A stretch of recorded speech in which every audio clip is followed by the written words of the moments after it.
hiduplah seperti mana kamu melihat Allah.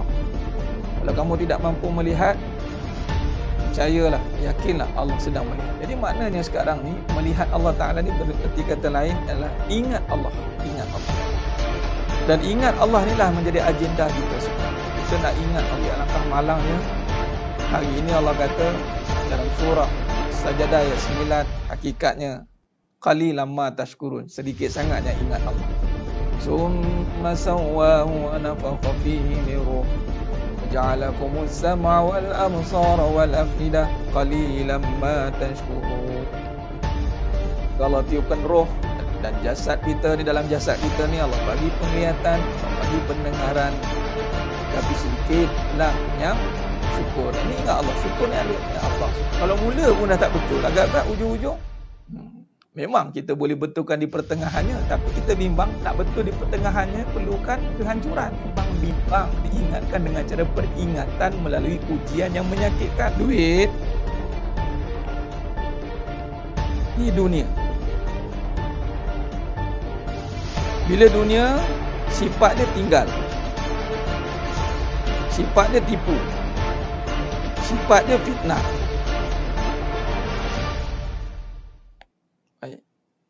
Soalannya, kalau kita terus pergi bersandar pada duit, maka kita akan kena tinggal, kena tipu. Itu makhluk atau kejadian.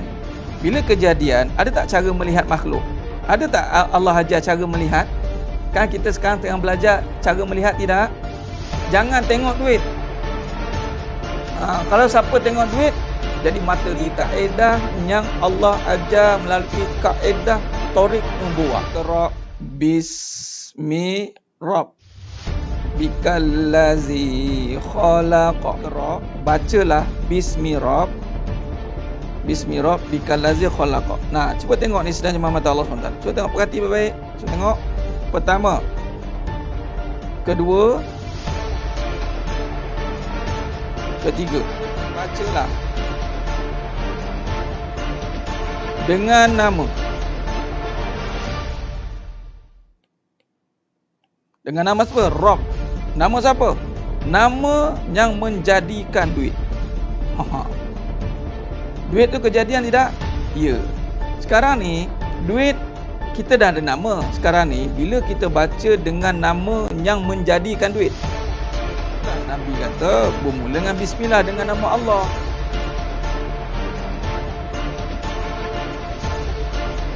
Baik, nama Allah ni lafzul jalalah. Itu anchor dia. Nampak? Bila dengan nama Allah, yang lebih khususnya apa? Khususnya adalah rezeki. Okey, pecahan lagi, kaya.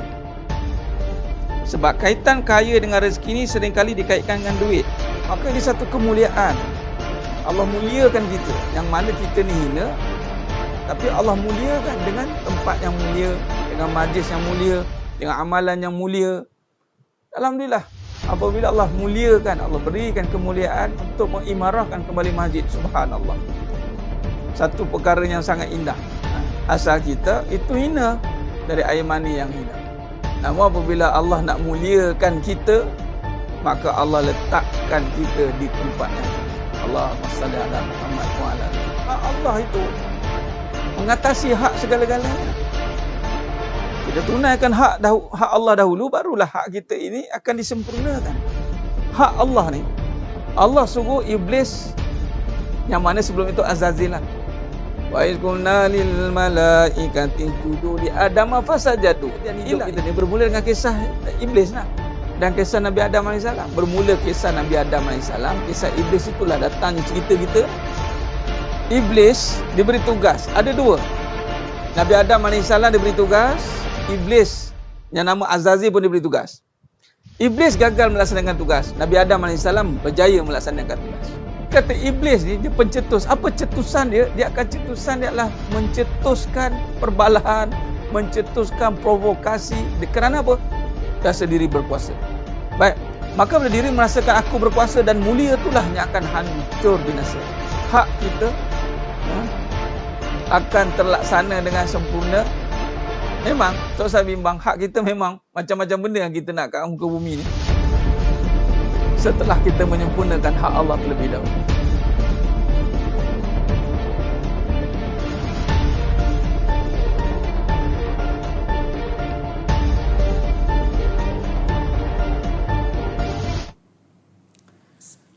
Assalamualaikum warahmatullahi wabarakatuh. Bismillahirrahmanirrahim. Innal hamdalillah nahmaduhu wa nasta'inuhu wa nastaghfiruh. Wa na'udzu billahi min shururi anfusina wa min sayyiati a'malina. May yahdihillahu fala mudhillalah wa may yudlil fala hadiyalah. Asyhadu an la ilaha illallah wahdahu la syarikalah. Wa ashhadu anna Muhammadan abduhu wa rasuluh. Allahumma salli ala Muhammad wa ala ali Muhammad. Rabbi yassir wa la tu'assir bi tammin bil khair. Rabbi shrah li sadri wa yassir li amri wahlul 'uqdatam min lisani yafqahu qawli. Allahumma iftah alaina hikmataka wa anshur alaina min khazain rahmatika ya arhamar rahimin. Al-Malikul Qudusus Salamul Mu'minul Muhaiminul Azizul Jabbarul Mutakabbir Subhanallah ya amma yusyrikun. Wallahul Khaliqul Bari'ul Musawwiru lahul asma'ul husna. Yusabbihu lahu ma fis samawati wal ardh wa huwal azizul hakim. Wala haula wala quwata illa billahil aliyil azim wala manja minallah illa ilaih. Amma ba'du. Sidang jemaah yang dirahmati Allah Subhanahu wa taala, mudah-mudahan kita semua tergolong dalam golongan hamba-hambanya yang benar-benar bersyukur. Alhamdulillah, summa alhamdulillah ala kulli ni'mah. Pertama mula dan selama-lamanya kita majid syukur kehadrat Allah Azza wa Jalla. Dipertemukan lagi kita pada malam yang penuh barakah ni, Sayyidul Ayyam Yaumul Jumaah. Kita berkumpul dalam kuliah online secara maya ni, secara online dalam satu majlis ilmu, insya-Allah. Kita niatkan untuk kita menuntut ilmu, untuk mendapat ridha Allah SWT. Dan moga-moga Allah berkati kita pada malam yang penuh barakah ini, insya-Allah. Jadi untuk memberkati lagi majlis kita pada malam yang penuh barakah ini, marilah kita sama-sama baca Ummul Kitab Al-Fatihah. Bismillahirrahmanirrahim. Alhamdulillahi Rabbil Alamin. Ar-Rahmanir-Rahim. مالك يوم الدين إياك نعبد وإياك نستعين اهدنا الصراط المستقيم صراط الذين أنعمت عليهم غير المغضوب عليهم ولا الضالين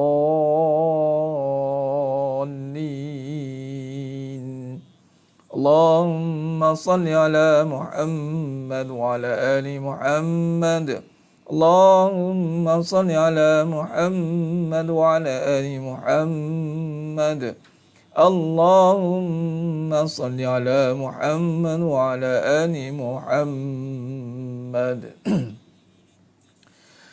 اللهم صل صلاة كاملة وسلم سلاما تاما على سيدنا محمد الذي تنحل بالعقد وتنفل القرب وتقضى بالحوائج وتنال بالغرائب وحسن الخوات ويستسقى الغمام بوجهه الكريم وعلى آله وصحبه في كل لمحة ونفس بعدد كل معلوم لك برحمتك يا أرحم الراحمين يا أرحم الراحمين يا أرحم الراحمين يا أرحم الراحمين يا حي يا قيوم برحمتك أستغيث. Alhamdulillah, alhamdulillah, summa alhamdulillah, insya-Allah. Alhamdulillah. Sidang jemaah yang dimuliakan Allah Subhanahu Wa Taala, kita malam ini kita berada di malam penghulu bagi segala hari. Penghulu bagi segala hari, ini Yaumul Jumaah, Sayyidul Ayyam. Jadi mudah-mudahan kita mendapat barakahnya pada malam yang penuh barakah ni, insya-Allah. Allahumma salli ala Muhammad wa ala ali Muhammad.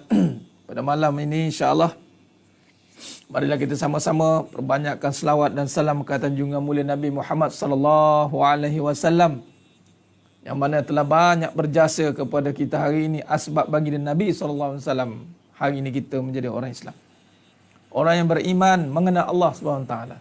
Maka tidak molek kiranya ataupun tergamak bagi seorang yang tergamak hati kita ni kalau tidak benar-benar berselawat kata Nabi SAW. Mana mungkin kan? kerana baginda Nabi SAW bergadai nyawa untuk menyebarkan agama.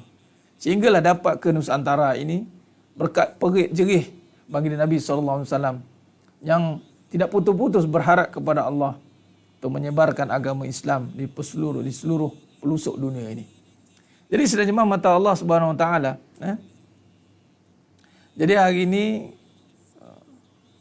Allahumma salli ala Muhammad wa ala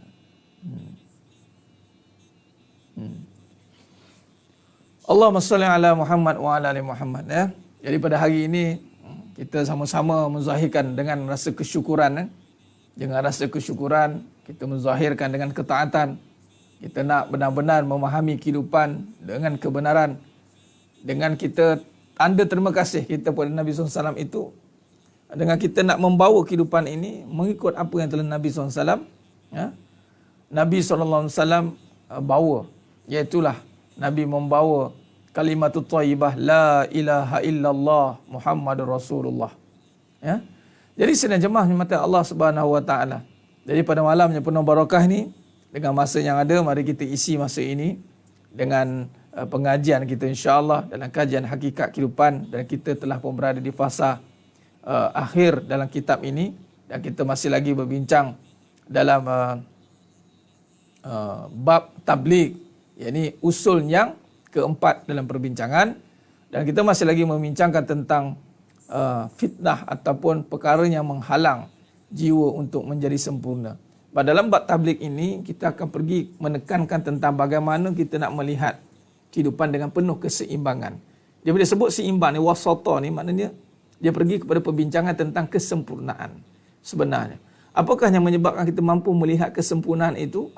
Adakah kita melihat kebendaan? Tidak. Kita tidak melihat kebendaan, tetapi kita melihat kekuasaan. Tabligh ini adalah menyampaikan kalimat thayyibah la ilaha illallah.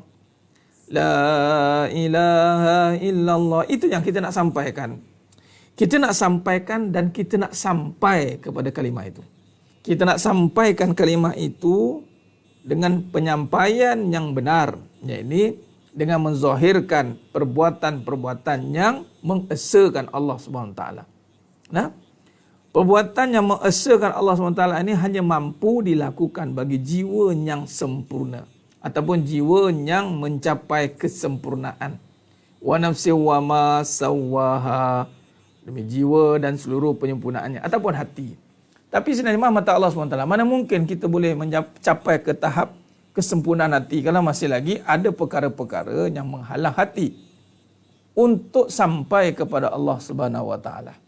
Ada perkara-perkara yang menghalang hati, atau ada perkara-perkara yang menutup hati, ataupun ada perkara-perkara yang boleh menyebabkan hati itu mati. Yang ini kita nak tumpukan pada perbincangan kita sepanjang dalam pengajian hakikat kehidupan ini. Sebab bila sebut tentang hakikat, itu kerja hati. Syariat itu kerja zahir badan. Jadi sebenarnya mata Allah Subhanahu Wa Taala, alhamdulillah, terima kasih pada yang dah bersiaran dengan saya pada malam ini. Waalaikumsalam warahmatullahi, pada yang beri salam. Begitu banyak namanya tak tersebut satu persatu. Syabas dan tahniah, anda begitu interaktif dalam kelas ini, dalam kuliah online ini.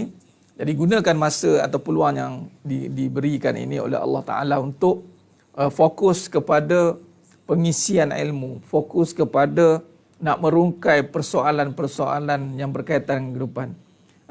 Ada beberapa yang berhubung dengan saya, beberapa sahabat kita lah, jemaah yang berhubung dengan saya.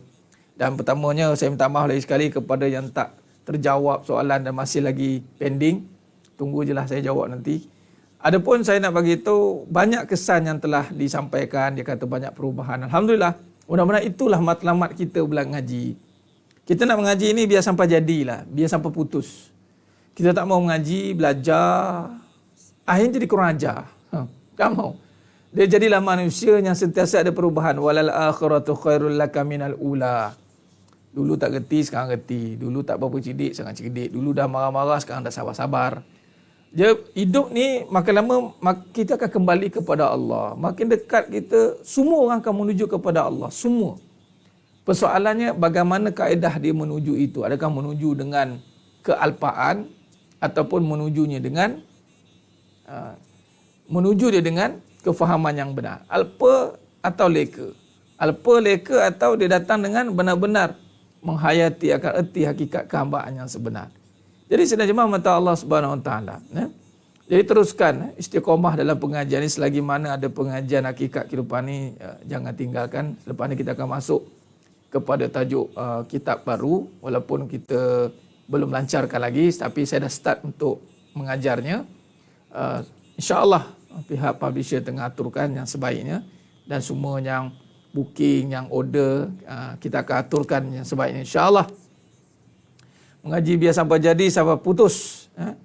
Kejati itu hakikat, syariat itu af'al, perbuatan. Ya tuan, itulah Tuan Rasa Riza pun sebut saya tekan like kan. Masalahnya sekarang dengan saya punya pun dia tolong tekankan sekali. Jadi abaikanlah lantaklah. Tak, nak muka saya tu. Boleh tak tekan tu? Maknanya adalah tu gondorowo, mungkin jin-jin Islam, mungkin bersama dengan kita pada malam ini, mungkin insya-Allah. Nampak? Biarlah dia. Biar dia dengan kerja dia, kita dengan kerja kita. Kadang-kadang tu dia tekan simbol marah tu punya banyak itu hari. Tengok cek tak ada pula. Biasalah tu. Alam maya ni memang macam-macam benda boleh masuk sekali. Nampak? Dia tekan lagi, nampak? Allah, abaikanlah ya. Jadi sedang jemaah mata Allah Subhanahu Wa Taala. Jadi insya-Allah pada malam yang penuh barakah kita sambung pengajian kita ya. Kita sambung pengajian kita, dan bantu sebarkan, tekan butang like dan share tu. Alhamdulillah saya melihat ramai yang sahabat kita yang baru mengikuti, bagus. Alhamdulillah. Alhamdulillah, teruskan. Ini sebab share lah, sedekah. Ingatkan satu share tu satu sedekah. Jadi share lah banyak-banyak, biar banyak sedekah.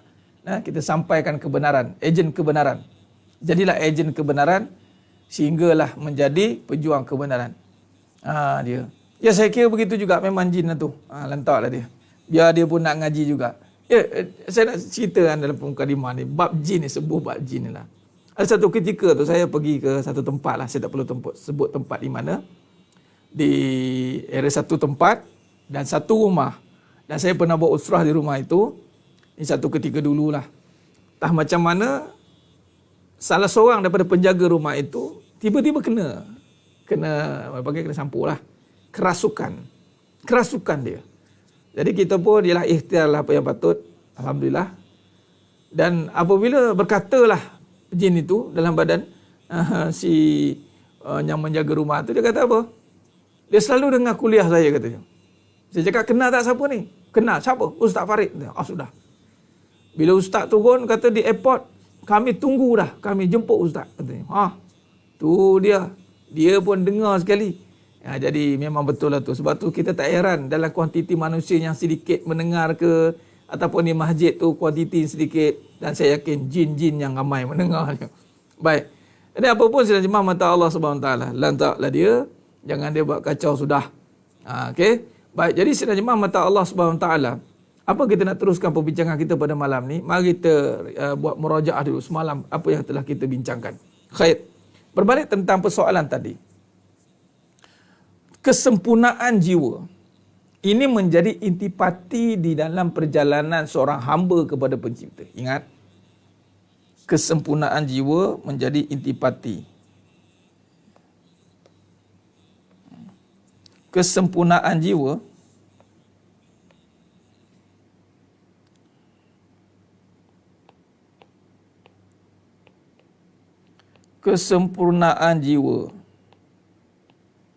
menjadi intipati, menjadi teras. Tahu? Intipati. Terat intipati seorang hamba dalam menuju perjalanan kembali kepada pencipta, menuju kepada pencipta. Baik. Jadi kesempurnaan jiwa ini kalau kita lihat, sidang penonton, sidang jemaah mata Allah Subhanahu Wa Taala, Allahumma salli ala Muhammad wa ala ali Muhammad. Jin tidak pernah menzahirkan rupanya, Puan Alia Imam Sufaat, bersalahan dengan hukum adat, hukum alam dia. Dia tidak boleh. Yang menyerupai ya. Menyerupai pelbagai bentuk lah dia boleh. Dah lupakan cerita pasal jin tu. Masuk perbincangan kita pada malamnya penuh barakah ni. Ya benar Ustaz Jani Tarun. Sambung balik pasal jin. Ya, jin pun makhluk.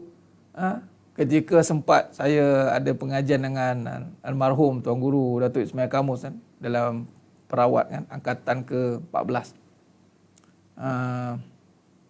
Almarhum kata apa? Kan kita kata sebaik-baik jin, sejahat-jahat manusia. Dia kata salah. Jin pun baik juga. Macam kita lah. Mana yang alim, alim. Yang kafir, kafir. Yang munafik, munafik. Sama lah. Cuma kita dalam nak berhubung dengan dia tidak lah. Sebab dia dua alam yang berbeza kan. Dari suhunya, keadaannya berbeza. Okey. Baik. Jadi dia menyerupai, dia sama. Dia ada sifat yang sama. Yang ni hati, perasaan, akal semua ada. Cuma dalam konteks syariat berbeza. Dan yang boleh menyerupai manusia itu adalah iblis saja. Selain daripada itu tidak. Selain daripada itu adalah perwatakan yang dia menyerupai. Dia tak boleh exactly jadi manusia lah. Iblis saja boleh. Iblis saja boleh. Allahumma salli ala Muhammad wa ala ali Muhammad. Baik. Jadi sebenarnya mata Allah SWT. Berbalik pada perbincangan kita pada malam ni. Kesempurnaan jiwa menjadi teras dan intipati utama seorang hamba dalam menuju kepada pencipta. Arti kata lain, sekiranya jiwa dia tidak sempurna, jiwanya tak sempurna, maka menjadilah dia satu perkara yang dinamakan kerosakan. Ataupun menjadilah dia satu keadaan yang dinamakan kerosakan dan bencana yang amat besar. Yang kita faham bencana alam kan. Bencana alam amat besar. Kehancuran alam. Tapi bencana dalam pengajian tasawuf ini, bencana ataupun musibah yang amat besar bagi seseorang itu adalah apabila jiwanya rosak atau jiwanya mati. Maka itu bencana yang amat besar. Kerana apa? Kenapa apa bencana yang besar ni? Terhijab dia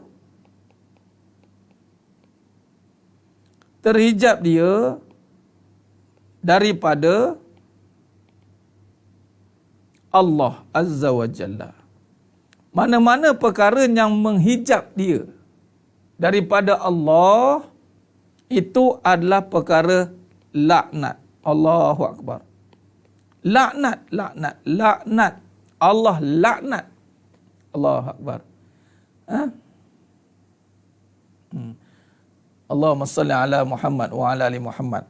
Terhijab dia daripada Allah. Terhijab dia daripada Allah.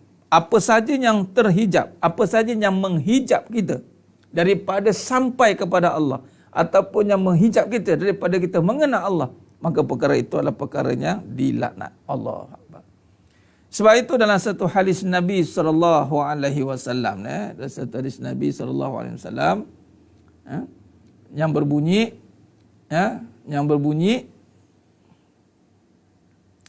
dalam satu hadis Nabi SAW daripada riwayat Imam At-Tirmizi, daripada riwayat At-Tirmizi Ibnu Majah, ad-dunya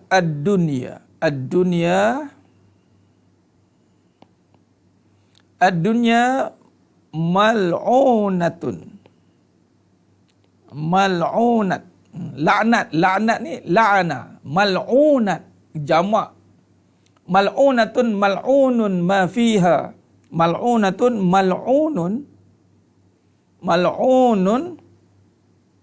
mal'unun ma fiha. Illa zikrullah.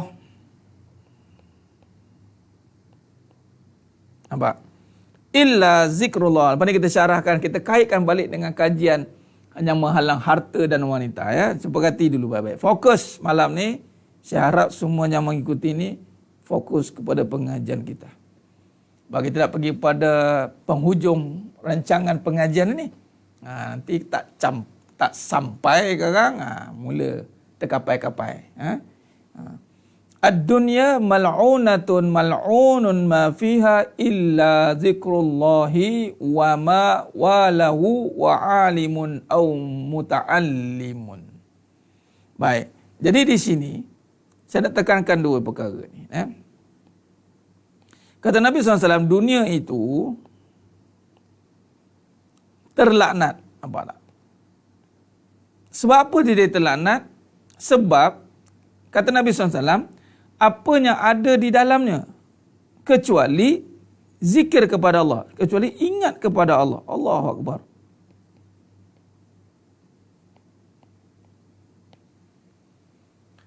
Apa-apa yang mendekatinya orang-orang yang alim dan orang yang mencari ilmu. Ingat kepada Allah, kecuali orang yang alim dan yang mencari ilmu. Ini saja yang terlepas daripada laknat. Yang ingat kepada Allah, yakni melalui orang yang alim dan orang yang mencari ilmu. Maka tuan-tuan sedang jemaah yang mata Allah SWT, malam ini terlepas daripada laknat. Subhanallah. Rawahu At-Tirmizi, Ibnu Majah dalam Jami' Al-Bayan Al-Ilmi. Nampak? Allahumma salli ala Muhammad wa ala ali Muhammad. Khair. Jadi sedang jemaah mata Allah SWT, sekarang ni cuba kita lihat betapa banyaknya hal-hal dunia yang menghalang kita sebenarnya, yang menghalang untuk jiwa merasai kekuasaan Allah. Hal-hal dunia ni.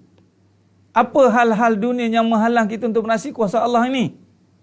Nah, yang mana yang utama hal dunia ini, itu kita rujuk kepada hadis Nabi SAW.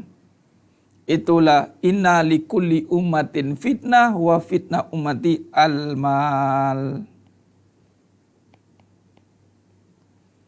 Harta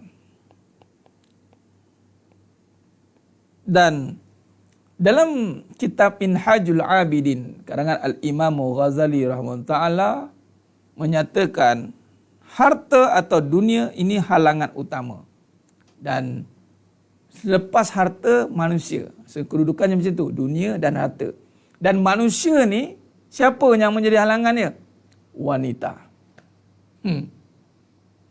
Terima je lah ya.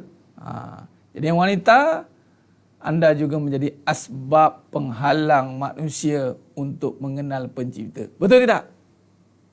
Betul tak? Wanita menjadi asbab juga penghalang. Dan wanita ni, dia apa saja yang menjadi asbab menghalang kita daripada ingat Allah? Laknat. Dan dunia itu terlaknat. Mal'unatun mal'unu ma fiha. Apa saja yang ada dalam dunia ni terlaknat. Illa zikrullah, yang ingat Allah. Baik. Harta dan wanita. Cuma itu hari saya cerita wanita dulu baru harta kan. Kalau ikut susunan, harta dulu wanita. Contohnya, cuba tengok lagu-lagu cinta. Lagu-lagu cinta, semua sebut lagi cinta, mesti ingat perempuan. Allahu Akbar. Betul tak? Rozana, perempuan dah. Asal muja je perempuan. Asal muja je perempuan. Lagu semua perempuan. Oh Fatimah. Apa perempuan lagi nampak? Dia tak ada. Oh Karim. Tak ada. Tak ada nama orang lelaki dia. Muak dengan orang nama orang lelaki. Oh Abang Leman. Tak ada. Semua nama orang perempuan. Fatimah lah. Azura. Oh nyanyi. Kaulah bintang. Macam-macam lah lagu tu.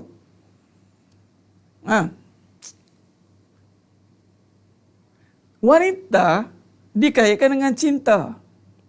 Sedangkan cinta bukan daripada wanita. Betapa ramai lelaki mabuk cinta. kerana wanita. Puja wanita. Bila dia jadi isteri, kaulah bidadari, kaulah segala-galanya, engkaulah, separuh napasku padamu. Oh, ya Allah. Subhanallah. Lagu Ahmad ada kasar. Itu Tuan Ahmad Azizi. Itu lagu Ahmad itu lagu selingan. Kalau jadi best seller, pening. Allahumma salli ala Muhammad. Pujian, pujaan itu akan duduk pada wanita. Berapa ramai lelaki memuja wanita. Dipuja-pujanya, diangkat-angkatnya sehingga tinggi menjulang ke langit. Nampak? Betul tidak halangan wanita? Iya. Allahumma salli ala Muhammad. Jadi wanita, janganlah jadi asbab penghalang. Anda jangan jadi asbab penghalang suami mendapat cinta Allah. Oh, abang cinta saya saja. Contoh. Sayalah. Habis. Patutnya wanita yang hebat, ini wanita yang solehah, itu pencetus atau penggalak kepada cinta Allah. Abang, kehadiran saya ini adalah menyatakan cinta Allah. Semakin dekat dia dengan Allah, semakin hilang dirinya. Nah, Allahumma salli ala Muhammad wa ala ali Muhammad. Ya, inilah dia. Jadi dua perkara ini menjadi asbab jiwa kita rosak. Rosak habis. Rosak binasa. Bila harta wanita yang menyebabkan dua ini masih menjadi perkara yang mampu mempengaruhi jiwa, menyebabkan jiwa ini akan rosak. Apa maksud mempengaruhi? Mempengaruhi ini maknanya segala sifat. Okey, baik. Sifat yang ada pada harta. Contoh dia sifat harta. Sifat yang ada pada harta ini adalah kuasa. Sebab tu, orang banyak kaitkan siapa yang berharta dia akan berkuasa.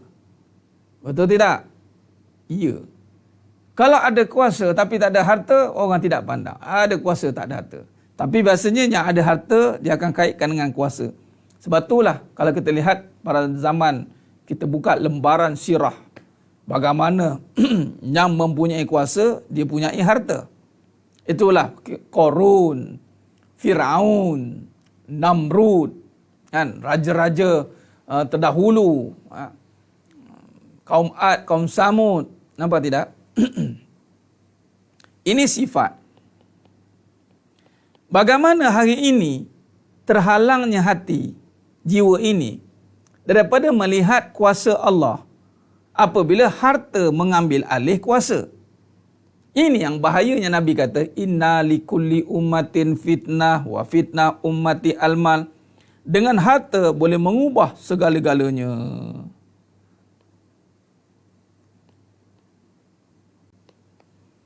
Manakan tidak? Dulu dia susah, rumah kecil, rumah nak roboh, pakaian compang-camping. Tiba-tiba ada harta yang dipanggil RM. Maka mula dah dia membeli satu perkara yang indah-indah, yang cantik-cantik daripada dulu. Susah jadi senang. Adakah berubah hidupnya? Berubah. Adakah dia melihat kuasa Allah yang mengubah dia atau kuasa harta dan usaha dia? Maka kuasa harta dan usaha dia lah. Sekarang ni berlaku tak syirik? Berlaku. Apa dia? Wujud dua kuasa.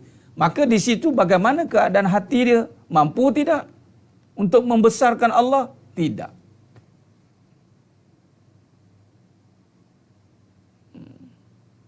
Tidak sidangnya mata Allah SWT. Wallahi, kita tidak akan mampu merasakan kekuasaan Allah di saat kita memberi kuasa pada harta.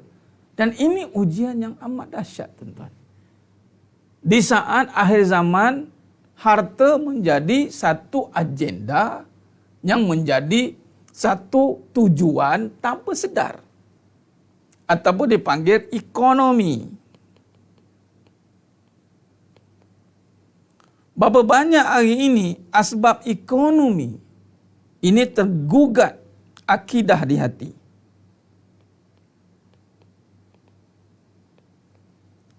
Saya nak petik satu kenyataan ataupun saya nak bawa sidang penonton semua satu pemikiran yang kritikal sikit.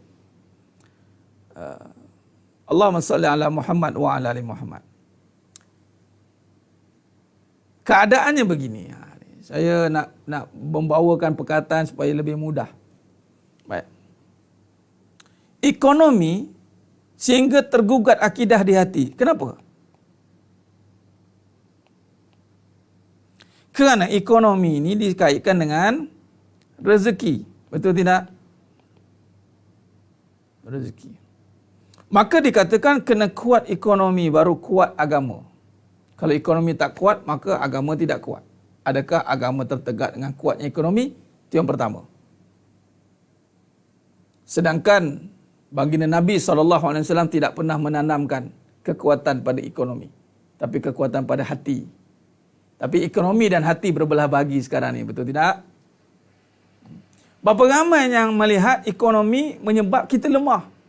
Tetapi berapa ramai yang melihat kerana miskin jiwa, itulah menyebabkan kita lemah.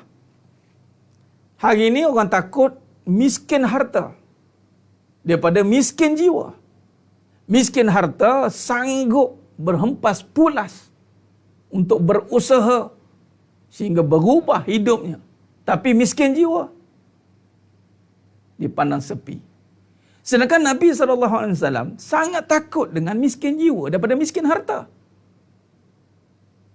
Kerana dalam mafhum hadis, harta ini akan ditanya ke mana pergi, bagaimana dapat. Maka kalau miskin harta tidak menjadi isu di akhirat sana. Yang jadi isu adalah miskin jiwa. Allahumma salli ala Muhammad wa ala ali Muhammad. Ekonomi menggugat hati apabila letakkan rezeki itu pada ekonomi. Rezeki itu pada ekonomi ataupun sumber pendapatan tetapi dipanggil sumber rezeki. Ekonomi ini dikaitkan dengan kerja atau berniaga atau kerja. Nah, saya menyeru kepada semua yang menonton dalam ini yang ada perniagaan, anda bersiap sedia untuk mengikuti satu kajian khusus mukmin niaga wajib. Anda yang ada niaga wajib ikut kos ni. Yang ini saya akan kenakan fidyah. Fidyah. Ada pengerah ya, mana niaga. Wajib dipandangkan mukmin niaga. Kenapa peniaga ini orang Islam isu yang kritis ni saya nak bagi tahu ni. Kita sebut malam ni mudah-mudahan Allah buka pintu hati kita sebab saya nak sentuh ni supaya kita bercakap atas kebenaran. Kenapa hal ekonomi saja umat Islam tertindas? Allah. Hal ekonomi saja peniaga-peniaga Islam diketepikan. Hal ekonomi saja kita berada dalam himpitan. Kenapa? Kita tak ada orang yang berharta ke? Kita ni memang merempat di bumi sendiri ke? Kita ni memang perempat ke apa? Asal ekonomi saja. Oh, peniaga-peniaga Islam habis kena. Asal ekonomi saja kena meniaga jadi Rambo lah. Ibarat macam berempat di negara sendiri. Mesti betul tak? Betul tak kita kena berfikir perkara ni? Kenapa Ustaz? Sebab ada orang tanya saya. Saya cakap ada dah jawapan dia. Allahu Akbar. Dan ini sangat rapat dengan apa kajian ni. Saya dah sentuh dah kajian ni sebenarnya. Cuma nak timbulkan kembali apabila kita berada pada perbincangan kesempurnaan jiwa. Nampak? Allahumma salli ala Muhammad wa ala ali Muhammad. Kita akan buat kelas tertutup. Minta maaf sebab tertutup itu kerana kita akan run terus. Dia ada dua kos nanti. Mukmin niaga dengan konsep yang saya cakap tu. Intensif melihat tu. Inner Self Development Program tu. Sebab kita akan buat 6 jam straight. Rehat. Kalau kita terbuka nanti Kang, tak fokus. Nanti saya akan maklumkan lah. Kalau dah maklum nanti, siapa yang nak join itu, kena inbox. Sebab kita akan invite secara personal. Itu saja. Tapi yang mana yang berkecimpung dengan mencari pendapatan, perniagaan, kerjaya, Anda wajib ikut kelas ni. Wajib lah. Ni hakikat kehidupan ni, kita syarahnya luas lah. Ni kita spesifikkan tentang mukmin niaga ini. Sebab saya lihat, asal ekonomi saja umat Islam tertindas. Asal ekonomi saja kita merempat. Ekonomi saja kita jadi rembo. Kita jadi orang yang, macam buat salah rasanya. Orang Islam tak support sama Islam ke? Kenapa jadi begitu Puan Sakinah? Ni malah ni kita kritis fikir sikit. Ya ke setakat tak support? Kenapa datang pun tak support? Datang pula iri hati, dengki. Betul tidak? Asal orang Islam niaga dia PhD. Dengki. Betul tidak? Soalannya, kenapa ada perkara tu? Saya nak tanya. Cuba fikir sikit. Asyik kita bagi masalah je. Asal masalah je, orang Islam tak support. Mana BMF mana? Minta maaf, saya lontarkan ni. BMF, Buy Muslim First. Sekarang makin semangat atau hangat-hangat? Dia ada isu besar. Dia ada isu besar dia. Nah, Allahumma salli ala Muhammad wa ala ali Muhammad. Okey. Nak join nanti. Tak payah komen kat sini. PM dia nanti insya-Allah. Nah, yang mana berhajat nak tu PM. Ada dekat page dengan personal saya boleh. Ya. Sekarang inbox kat saya dulu. Okey, dah fokus pada perbincangan kita. Fokus pada perbincangan. Saya nak tanya. Tak ada jemaah. Sebab apa tak ada jemaah? Why? Ya ke tak ada jemaah? Ada je jemaah. Macam-macam jemaah ada.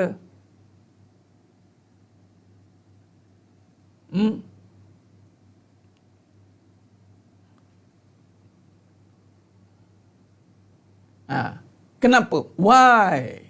Limaza? Kenapa? Jemaah dia banyak kumpulan. Kumpulan niaga ramai. Banyak ni grup-grup tu. Tapi bila datang grup, dah ada jemaah lain pula cerita je dah. Tak jaga solat. Kenapa tak jaga solat? Why? Dia ada isu dia. Dia dah ngaji ni. Saya dah pernah sentuh dah isu ni. Saya dah pernah isu. Okay. Apa yang menyebabkan dia masalah hati tu? Apa benda perkataan sampai dia masalah hati, tapi apa yang menyebabkan tu? Perkataan tu keluar tu. Nampak? Baguslah Puan Liz Liza. Bagus. Tapi dia tidak menjadi agenda negara. Okey? Ya, cinta dia kurang sokong sama ubur dunia. Ya betul. Apa perkataan itu? Nampak kan? Kan saya cakap kritis lagi. Critical thinking. Ni. Melibatkan ini. Asal ekonomi, dia akan tergugat. Cuba perhati baik-baik. Sebut saja ekonomi ni kan. Harta ni kita fokus kepada ekonomi. Sampai tergugat akidah di hati sebab dia kaitkan dengan rezeki. Apa isu dia ni? Ni isu bukan kecil-kecil punya. Isu iman, ya, Puan Nazatul. Tak yakin, lagi. Ada ni. Tak pandai rezeki datang pada Allah. Tak, dia perkataan ni jadi perkataan yang dia perkataan kata kunci, perkataan. Dia apabila masalah hati dia timbul perkataan. Nampak? Okay. Dia perkataan. Ya, Puan Hariza Abdullah. Dah kena tu. Tapi biasanya dia akan sebut begini. Kerana macam kata dunia bukan keberkatan. Niat dia betul dah, tapi perbuatan pula salah. Tak paham ngaji bab sidik. Okey. Tu dia pun ada nak sidik. Tak paham ngaji bab sidik. Okey. Bukan tak paham ngaji, tak ngaji pun. Tak kena pemberi rezeki. Lagi. Tak nampak Allah dan ekonomi. Ketaatan pada Allah, hasad dan akidah. Subhanallah. Betul lah tu, semua tu. Tapi semua tu saya simpulkan, dia akan keluar dengan satu perkataan yang biasa kita dengar. Yang menyebabkan dia mengundang murka Allah. Apa dia? Perkataan yang mengundang, tadi ada tulis tadi syirik. Dia bila kata masalah hati itu adalah syirik lah. Bila syirik ini dia akan melihat dua kuasa. Biasa tidak orang sebut punca rezeki. Di mana punca rezeki? Bisnes. Inilah punca rezeki saya, Ustaz. Berapa ramai orang kata punca rezeki dia bisnes. Sebab dia kata punca rezeki dia bisnes lah, dia tak jaga solat. Sebab dia kata punca rezeki dia bisnes lah, dia dengki. Saya susun balik tu. Apa yang dikatakan tu semua betul. Cuma susunan saja. Sebab dia tengok punca rezeki dia bisnes, rezeki itu nama Allah. Razzaq. Tiba-tiba dia letakkan rezeki pada benda. Ini satu kezaliman yang amat dasar. Kezaliman. Bila kezaliman, apa yang berlaku? Kehancuran. Sebab itu, ya Allah, habislah punca rezeki saya, Ustaz. Habislah punca rezeki saya. Punca rezeki. Punca rezeki. Punca rezeki. Rezeki Allah bagi, tapi punca rezeki. Punca rezeki dia letak pada benda. Allah bagi, tapi biasa mulut kita. Kan Nabi kata, lepas ni kita akan masuk perbahasan kalimatul haq atau lisanul haq. Orang beriman, dia akan jaga lisan. Dia tak akan cakap sewenang-wenang perkara yang mengundang murka Allah. Tak semudah-mudahnya dia mengatakan punca rezeki dia itu adalah bisnes. Nampak? Sekarang ni perkataan ini punca rezeki. Jadi dia nampak punca rezeki dia banyak. Punca rezekinya banyak. Sedangkan punca rezeki satu. Satu je, yakni Allah. Punca pendapatan beribu, tak apalah. Punca pendapatan nak 1000 syarikat, silakan. Tapi punca rezeki ni satu je, Allah. Nampak?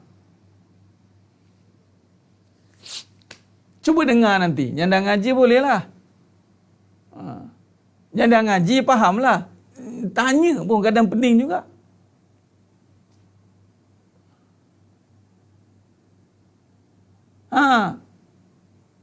Ya, punca rezeki letak pada benda. Allah yang punya rezeki. Tapi rezeki letak pada benda.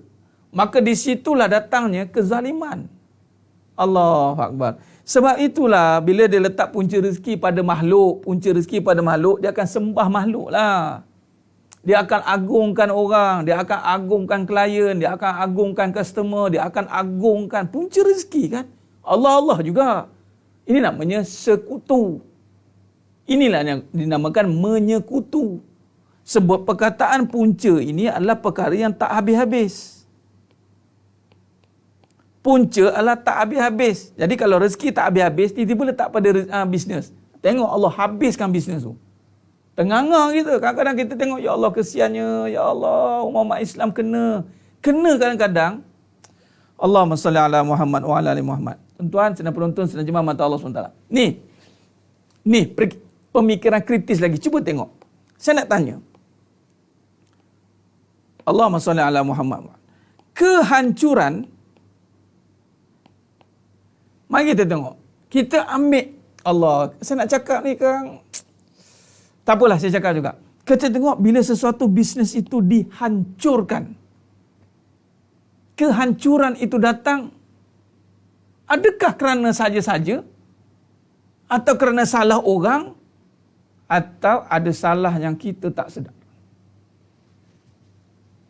Kehancuran, kalau tengok sejarah, tentang mengaji sejarah sirah balik, Allah tidak akan menghancurkan sesuatu perkara yang ada padanya itu Allah. Selain daripada Allah, Allah akan hancurkan. Tengok kerajaan-kerajaan Islam tu dahulu. Mana ada hancur? Mana ada bisnes yang hancur? Mana ditindas? Tak ada. Tak ada, tuan-tuan. Uthman bin Affan, Sayyidina Uthman bin Affan radhiyallahu an boleh negotiate dengan orang Yahudi. Ke tahap itu sekali. Boleh bisnes partner. Tiba-tiba kita berniaga dihancurkan, ditindas. Agak-agak siapa yang menghancurkan? Agak-agaknya lah. Itu saya cakap nak sebut dekat orang tak faham.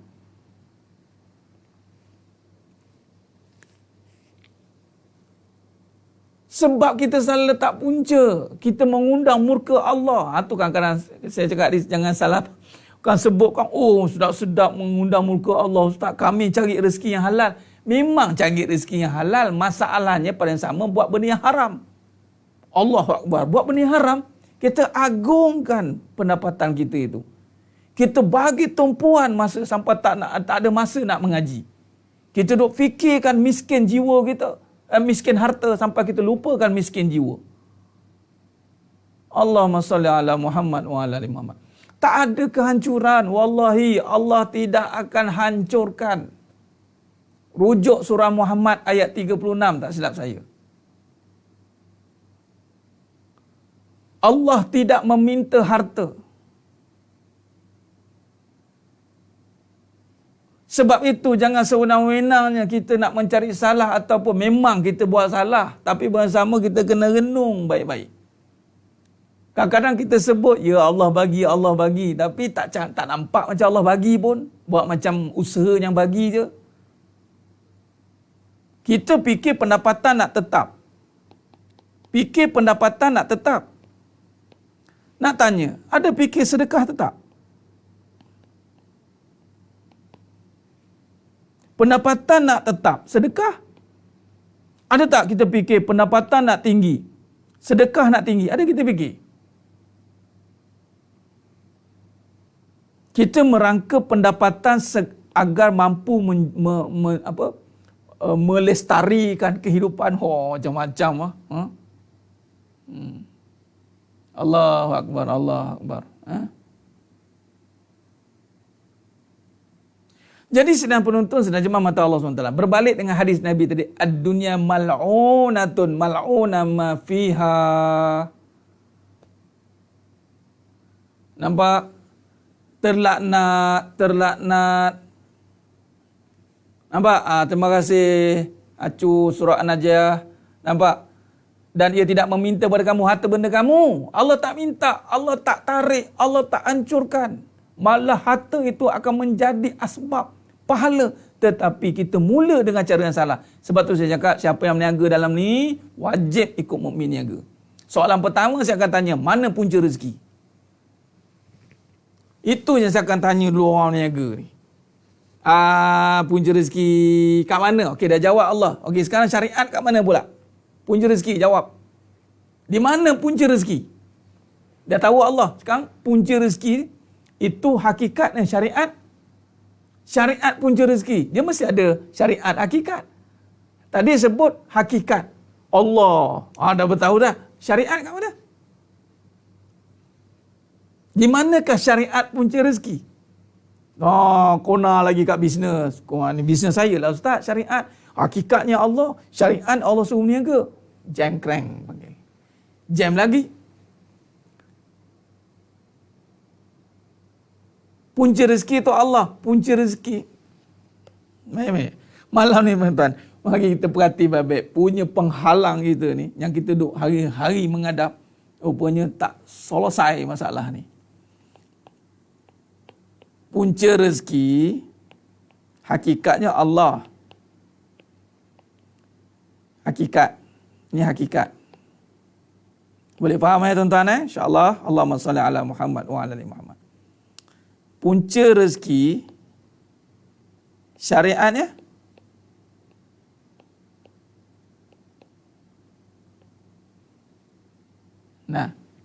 jaga solat. Tak apa lagi. Seronok main soal jawab saya malam ni. Biasanya asyik cakap dengan ya Allah. Usaha.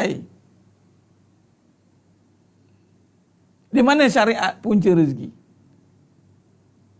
Kesoalan saya salah. Betul lah syariat. Taat? Tak. Masa? Kan? Lagi? Lain lagi. Tak jumpa ni. Punca rezeki itu dari Allah. Syariat ni mana?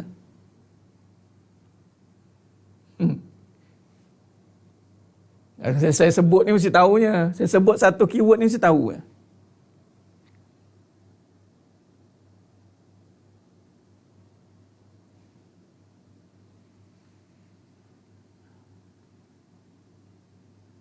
Kan itu sungguhnya ujian pada manusia. Kekayaan ujian. Harta tu ujian. Kekayaan tu Allah. Nur hak.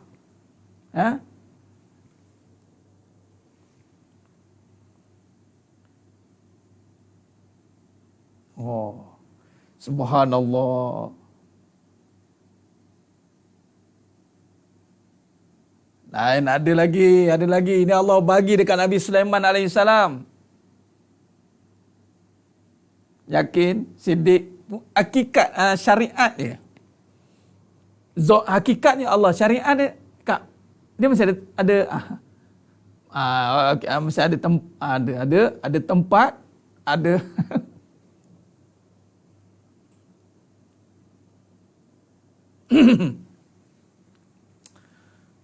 Allahumma salli ala Muhammad. Allahumma salli ala Muhammad ya Rabbi salli alaihi wasallim. Allahumma salli ala Muhammad ya Rabbi salli alaihi wasallim.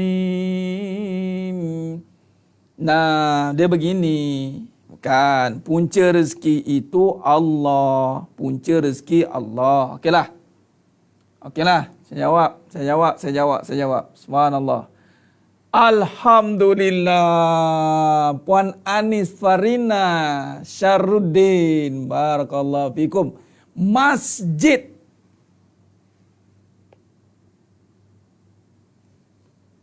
Tempat sujud. Nak khatam ni. Ya Allah, ternampak masjid punca rezeki. Hakikatnya Allah, syariatnya rumah Allah. Kalau nak jumpa rezeki, kalau nak jumpa seseorang, mesti rumah. Sebab itu Makkatul Mukarramah tidak tutup sampai sekarang. Nyarih nak tutup. Kiamat, hak tutup Makkah nanti. Nah, syariat bagi rezeki itu masjid. Tetapi orang tak nampak masjid ni punca rezeki. Orang tak nampak. Surah At-Taubah ayat 18. Innama ya'muru masajidallahi man amana billah. Tidak boleh diragui lagi orang yang nampak punca rezeki itu Allah. Mesti datang rumah Allah. Jumpa Allah. Orang yang pergi masjid, orang lelaki itu sebenarnya dia jumpa Allah. Fantashiru fil ard. Sebelum itu solat dulu. Solat di mana? Afdalnya di rumah Allah. Sebab tu sekarang ni Allah uji masjid ini terhalang. Ada penyakit COVID. Bimbang-bimbang bukan penyakit COVID, penyakit cinta dunia. Allah tak mau pandang orang cinta dunia datang ke rumah aku. Allahumma salli ala Muhammad wa ala ali Muhammad. Nampak? Subhanallah. Sebab itu masuk masjid bawa duit. Jangan lenggang kangkung. Masuk masjid. Datang bawa duit. Masuk dalam tabung. Itu pelaburan. Saat lagi Allah bagi dividen dekat luar. Punca rezeki kat masjid, tuan-tuan. Tuan-tuan tu saya sebut tuan-tuan sebab dia tak wajib pada perempuan. Tuan-tuan, punca rezeki kat masjid. Barang siapa yang nampak masjid itu besar, maka Allah akan besarkan dia di dunia. Sebab masjid itu rumah Allah. Allahumma salli ala Muhammad wa ala Muhammad. Surah boleh, sama boleh. Puan Ahmad, Tuan Ahmad boleh. Di mana dibangunkan solat 5 waktu sehari semalam, di mana dilaungkan azan di situ, di situlah tempat sujud kita. Subhanallah.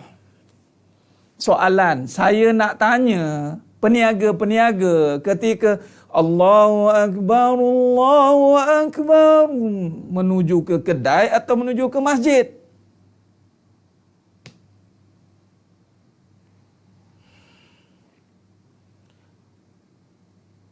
Saya tuan-tuan, cerita sikitlah pengalaman kebenaran. Alhamdulillah Allah takdirkan saya bekerja di masjid. Saya dibesarkan di masjid.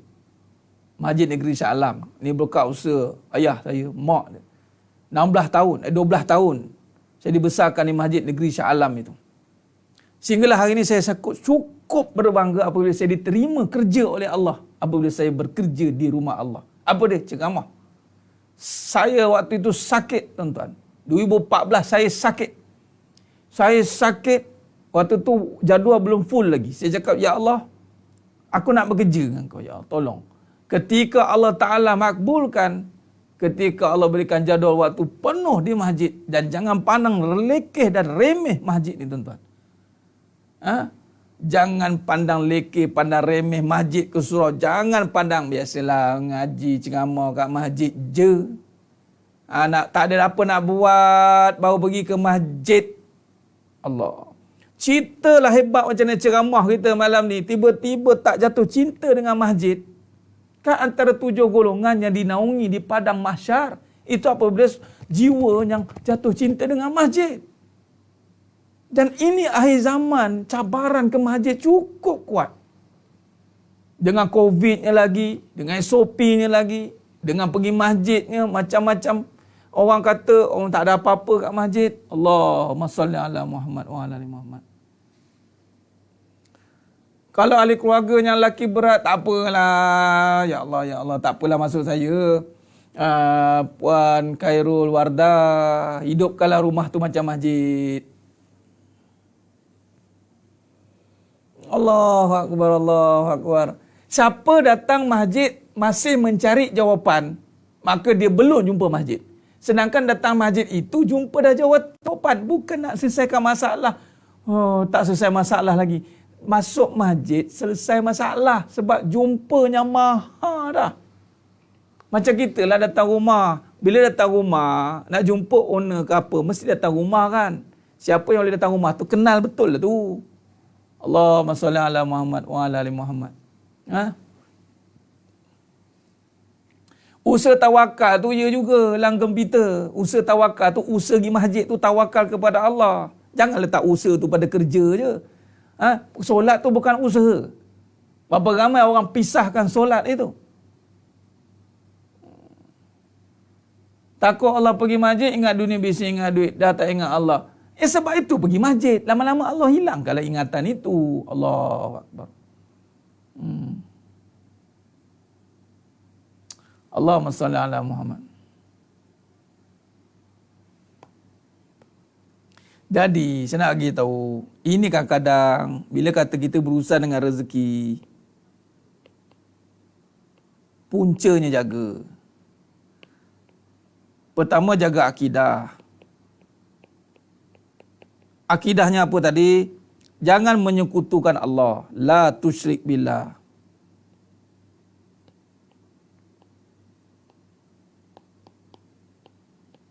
Bunyi macam senang je kan? Alah masjid, alah usahalah ustaz kita ni. Tengoklah dulu pergi imarah kan. Apa bala ke, apa kata orang ke, orang kata alah kaki masjid, pergilah tengok dulu. Nampak? Allahumma salli ala Muhammad wa ala. Sama boleh juga lelaki dan wanita lah tu. Tetapi bagi wanita je menghidupkan rumah dia seperti masjid. Berapa ramai wanita hidupkan rumah seperti masjid? Apa dia? Bangunkan solat sunat, solat jemaah juga. Kalau tak solat jemaah, solat awal waktu. Nampak? Dengan anak perempuan, boleh anak perempuan. Yang lelaki pergi ke masjid, anak perempuan dengan jemaah lah dengan mak dia. Tapi bila azan, suami solat di masjid, dekat rumah isteri masih tengok lah TV lah apalah.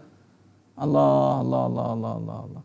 Jaga akidah. Yang kedua, jaga syariat. Jaga syariatnya itu, sebab itulah Nabi SAW, syariat atau syiar, kan, itu bila turunnya solat, Nabi buat masjid Quba. Nabi bangunkan syiar, kemudian solat di dalam masjid.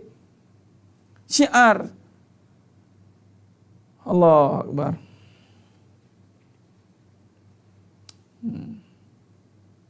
Ya. Allah maftah li abwabar rahmah, kan? Nah, tuan-tuan, jangan pandang masjid setelah perhentian terakhir. Orang kata kan, saya pergi ceramah kat masjid-masjid kan. Kadang-kadang saya cakap macam ni, tuan-tuan sidang jemaah mata Allah SWT. Saya cakap apa? Janganlah jadikan masjid ni setelah tiada kerja. Sepatutnya sebutlah begini, patutnya inilah kerja aku mengimarahkan masjid. Ya Allah, menyesalnya aku tak melihat rumah engkau ini hebat. Allah Akbar, Allah Akbar. Nampak?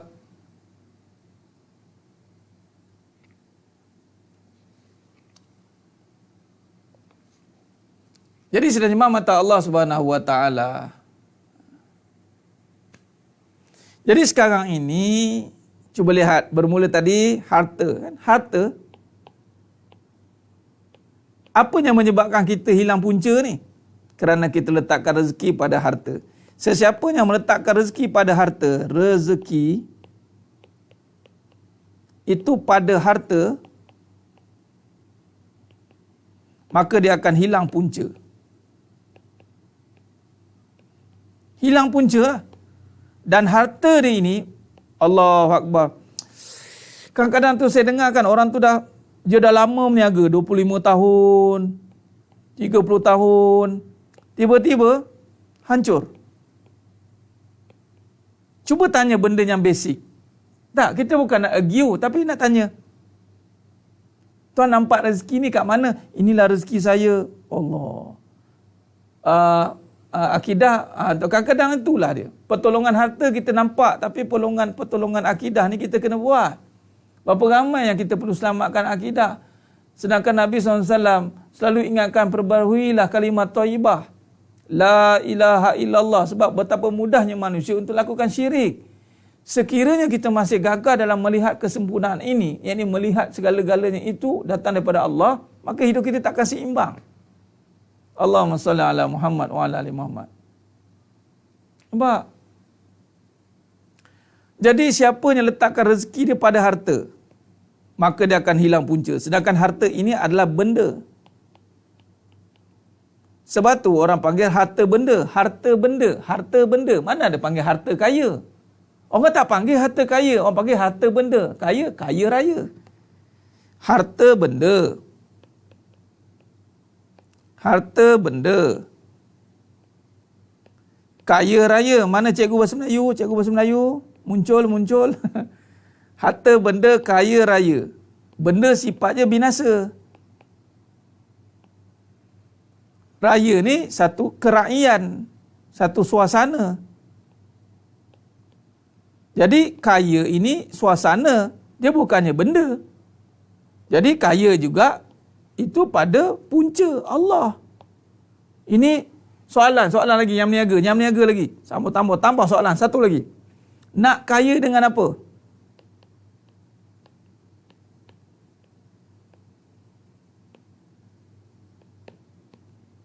Ataupun macam mana nak kaya?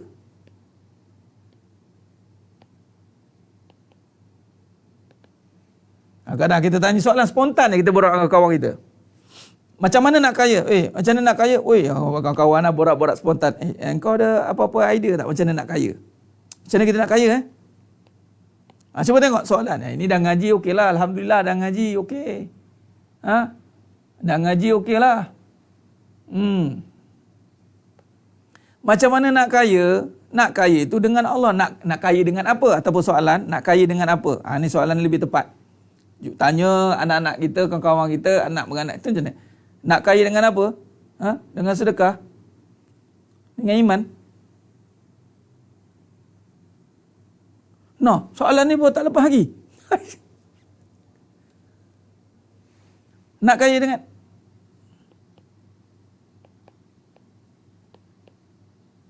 dengan apa?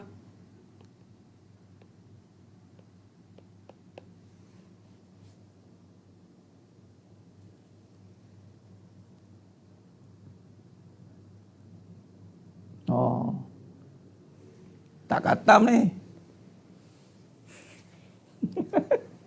Allahumma salli ala Muhammad. Nah, kaya itu dengan jiwa.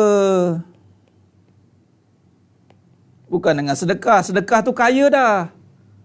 Sedekah, semua tu pahala. Tapi yang lebih tepat jawapannya, jiwa ni apa? Kaya dengan dia bukan soalan apa tau. Sebab dia tidak boleh ada apa kat sini. Cuma bila soalan saya sebutlah nak kaya dengan apa. Bila dah faham, dia tak sebut, dia terus je jawapan. Kaya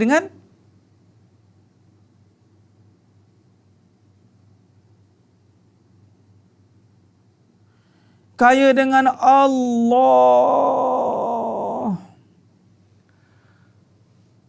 Pepeluh saya. Dengan Allah. Ini kajian sidik. Kan ada Iqra. Iqra bismi rabbikal ladzi khalaq. Kan bismi ni. Bismi ni kan pergi kepada dengan. Bila saya sebut soalan kaya, ini soalan tentang apa ini?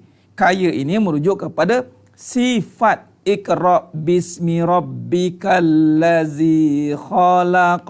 Kan Allah suruh sebut dengan nama dia, maka kaya ini itu dikembalikan dengan sifat Allah dengan namanya Al-Ghani, yang maha kaya. Maka kalau orang sebut nak kaya dengan apa, lalu sebutlah nak kaya dengan Allah. Jawab dengan yakin. Macam nak kaya dengan Allah? Tak ada usaha ke? Usaha pun Allah bagi. Iman pun Allah bagi. Pahala pun Allah bagi. Sedekah pun Allah bagi. Dah tu? Tak nak sebut dengan Allah? Sebut dengan Allah, dalilnya kaya. Al-Ghani, kan nama Allah, nak kaya dengan Allah. Ini nak sebut ni bergaduh orang ni. Kau ni ngaji apa ni? Suka hati lah. Ingat tak? Ini Iqra ni. Allahu Akbar. Tengok tadi, hadis tadi. Ad-dunya mal'unatun. Dunia terlaknat, mal'unatun. Mal'unun ma fiha illa zikrullah.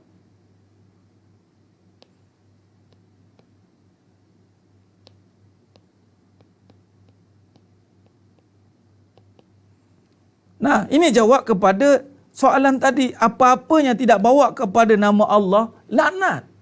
Nak kaya dengan harta, mana nama Allah?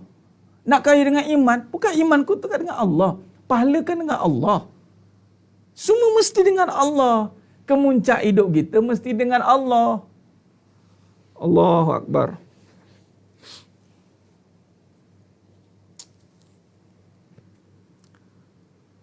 Ini macam mana nak jawab marabbuka ni ya? Marabbuka. Satu je soalan. Marabbuka. Tak boleh jawab dengan mulut, jawab dengan amal. Allahu Akbar. Nampak tak fitnah dia? Tengah ngaji pun kadang boleh terkucil lah. Tengah ngaji tu. Tengah mengaji tu tuan-tuan. Bayangkan kalau terkebir-kebir tengah hadapi masalah tu kat luar. Terkebir-kebir. Kadang Allah uji sikit. Allah uji sikit niaga tak jadi. Ataupun Allah uji sikit niaga menjadi. Kaya kamu sekarang. Alhamdulillah. Berkat usaha. Berkat usaha lah pula. Sebab Allah bagi je. Lepas tu jawablah dengan asma. Terus tepat. Letak terus. Biar putus. Biar jadi. Sebut, ingat dia. Apa-apa nama, rezeki, kaya. Jangan bagi harta ambil alih. Sekarang ni harta ambil alih. Harta tu ambil alih hidup kita. Allahu Akbar. Nampak? Bila dah nak kaya dengan Allah, kenapa kita tak nak jaga ketaatan? Barulah tanya ketaatan. Barulah pertama sekali kalau nak kaya dengan Allah, taat. May yuti Allah wa Rasul faqad faza fauzan azima. Jadi selagi banyak dia taat, lagi kaya.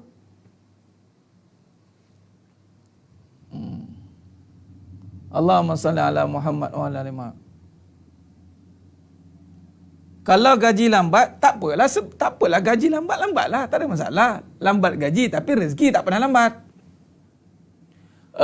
Puan Adila Ayub Khan, gaji lambat tapi rezeki tak pernah lambat.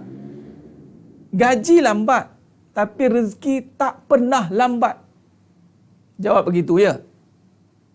Kadang-kadang orang tak bayar kita. Kita meniaga, sebab tu orang meniaga, orang tak bayar dia. Ya, duit orang tak bayar tapi Allah tak pernah tak bayar rezeki. Jaga je ketaatan. Jaga taat je, mana tak buat lagi lah tu. Kalau kita suruh je taat, tapi dia soal balik, mana dia tak buat lagi lah tu. Orang yang dah buat, dia tahulah.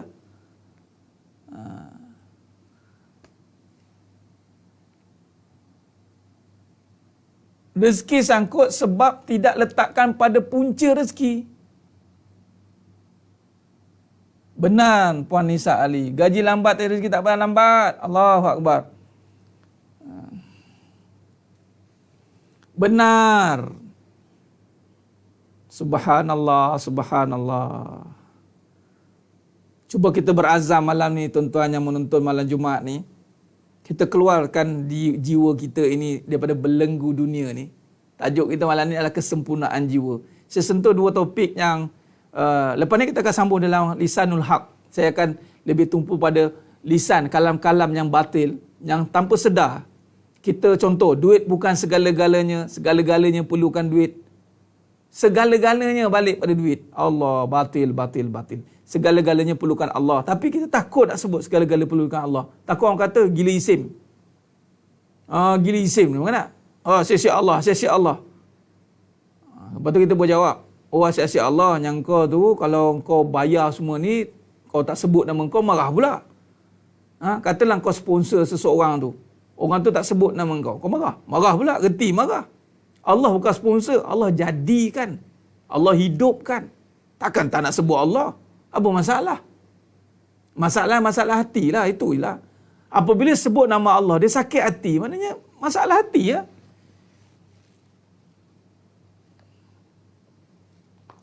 Patutnya bila kata ada masalah, nak kaya dengan apa? Allah. Dia terima dulu.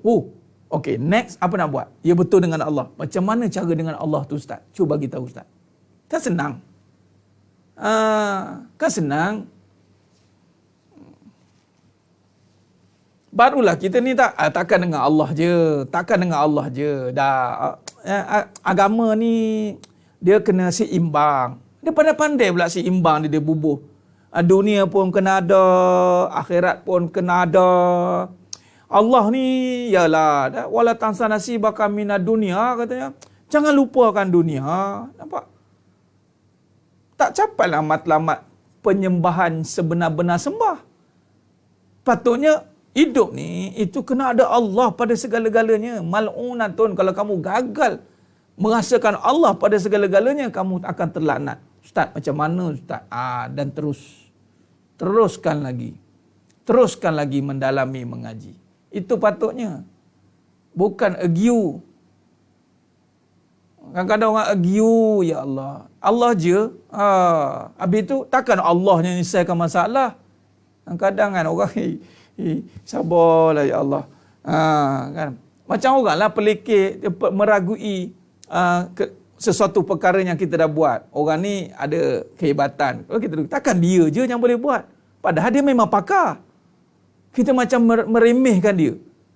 Ya Rabbi. Berapa ramai kerja-kerja macam ni berlaku tuan-tuan. Sebab Allah murka. Orang ekonomi kena.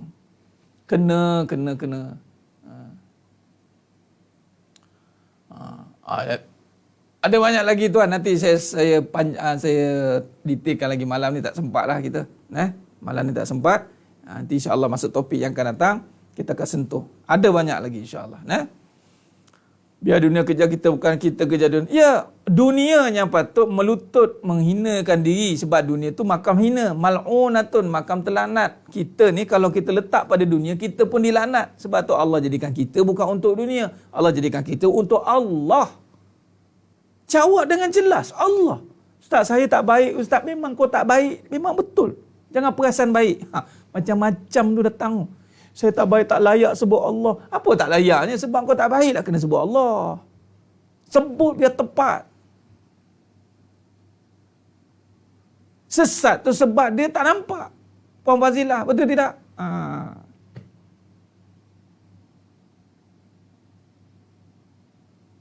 Sebab itu, kalau dia kata kau cakap senang, sebab dia belum redha. Sedangkan redha itulah penyelesaian bagi masalah. Redha tu, menerima. Bagaimana nak menyelesaikan masalah kalau tak terima? Konsep dia kena terima dulu. Baru boleh melaksanakan. Ini macam mana dapat gaji kalau tak terima kerja? Faham tidak?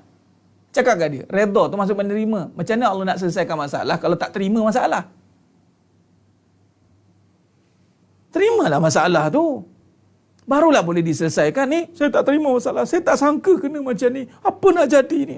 Ya Allah, tak selesai masalah. Terimalah. Konsepnya macam kerja. Kalau tak terima kerja, tak sign borang, macam mana nak masuk gaji? Malah kadang masuk gaji kena 30 hari kerja dulu tau. Kena pula gomen 3 bulan. Kena keluar duit pula tu. Nah, sebelum mendapat pertolongan, sembah dulu. Iyyaka na'budu wa iyyaka nasta'in. Ini tiba-tiba minta Allah tolong. Kerja tidak, gaji mau. Macam itulah tidak.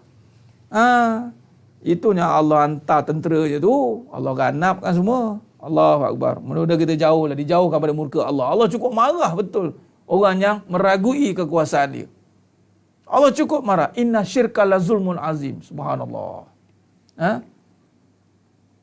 Apa? Jadi sidang penonton, sidang jemaah mata Allah SWT. Bila kadang-kadang kita tak perbahaskan mengikut kepada kebenaran, kadang-kadang kita campur aduk dengan kebatilan, itu jadi masalah. Kita tak jumpa jalan. Kita tak jumpa jalan dia. Allahumma salli ala Muhammad wa ala ali Muhammad. Baik, jadi sidang jemaah mata Allah SWT, maka di sini ini muka surat akhir 124. Surat 123, cuba tengok. Hanya jiwa-jiwa yang tenang saja mampu menterjemahkan maksud ayat yang mana orang yang melihat kekuasaan Allah Ta'ala ini, Allah, innal ladzina amanu wal ladzina hadu wan nasara was-sabiina man amana billahi wal yaumil akhir wa amilus solihat falahum ajruhum inda rabbihim wala khaufun alaihim wala hum yahzanun. Orang yang meletakkan punca rezeki itu, harta itu benda, pada harta dia nak rezeki, tapi rezeki bukan pada harta, rezeki pada Allah. Kaya itu pada Allah, harta benda. Jadi dia tidak terfitnah, maka tiada dia ketakutan pada hati dia.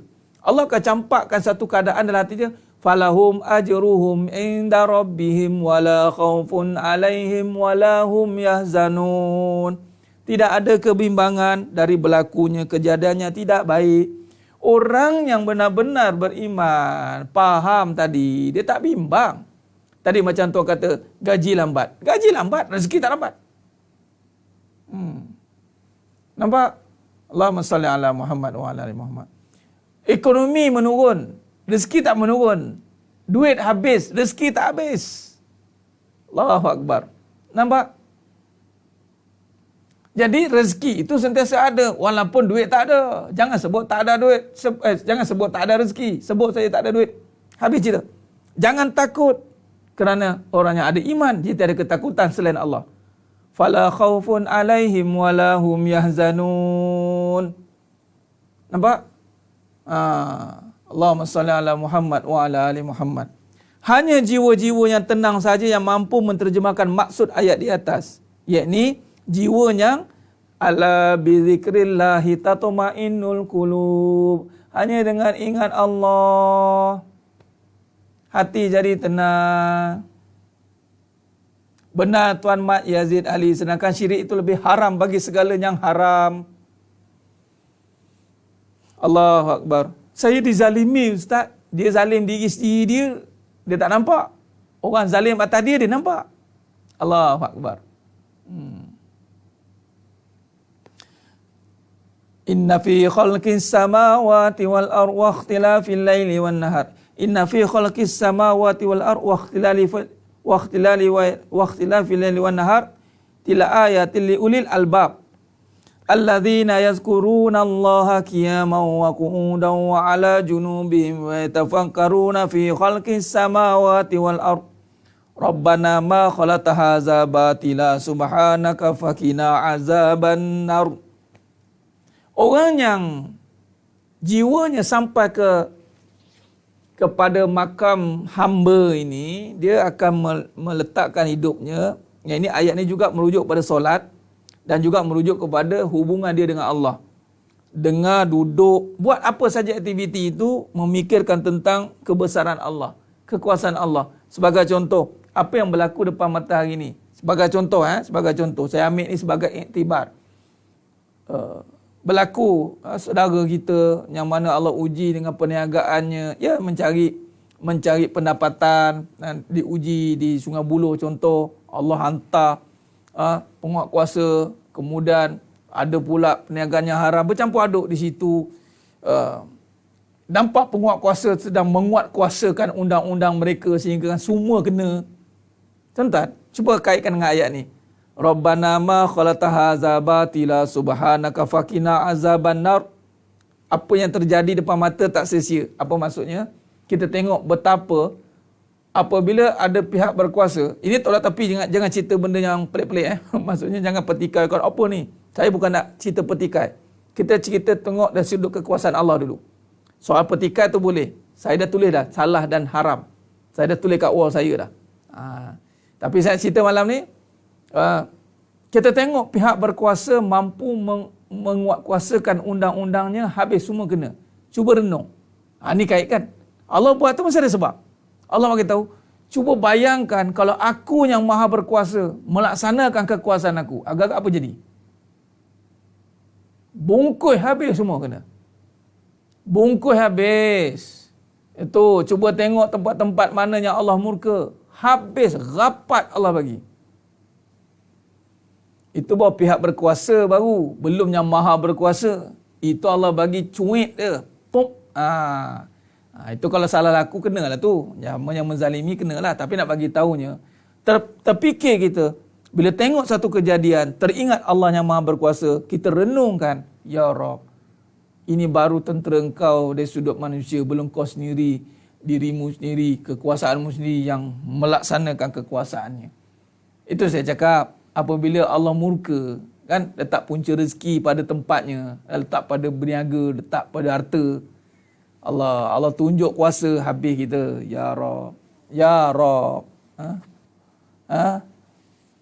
Kekuasaan Allah kalau tunjuk kuasa, tak ada siapa boleh halang. Nampak? Hancur segala-galanya. Hancur kalau Allah nak tunjukkan keadilan dia. Sebab tu di dunia ni bukan tempat pengadilan. Di tempat pengadilan di Yaumul Mahsyar, Yaumul Mizan. Di dunia ini tempat peringatan saja. Sebab tu Allah hantar orang demi orang memperingatkan. Allah bagi musibah sikit, Allah bagi ujian sikit untuk mengingatkan kita yang alpa dan leka. Tapi di akhirat sana itu tempat pengadilan. Sebab tu Allah kata, sekiranya aku mengadili semua manusia atas muka bumi ini, ternyata hancurlah semuanya. Allahu Akbar.